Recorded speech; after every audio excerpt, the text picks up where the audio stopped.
Taran! Yung ating frozen gummies. I-compare natin siya dito sa, hindi binabad sa Sprite. Binabad to sa Sprite, tapos, trinis ko siya ng 3 hours. Pero, ibinabad ko siya sa Sprite ng 24 hours. Ang tagal, di ba?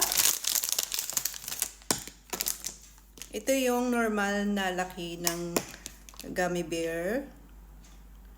Yan. Ito yung frozen.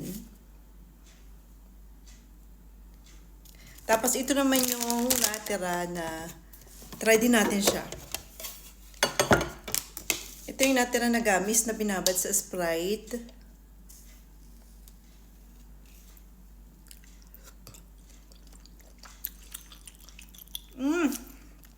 Texture niya, sobrang lambot, para na siyang jelly. Hindi katulad ng normal na gummy bear na makunat. Ito sobrang lambot. Ngayon naman, try natin tong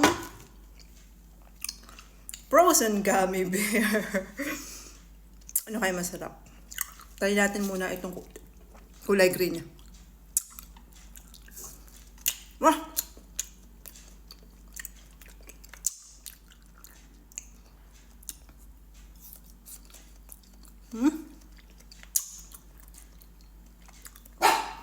Ang lambot ng texture.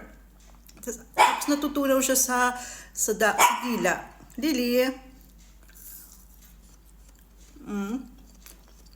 Hindi pa siya siguro mga 4 hours. Dilaw naman. Lasang na siya? Sprite, tapos matamis, tapos yung flavor ng gummy.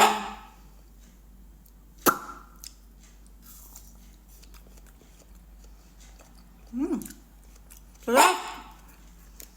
Try nyo, kaya lang matagal siyang gawin.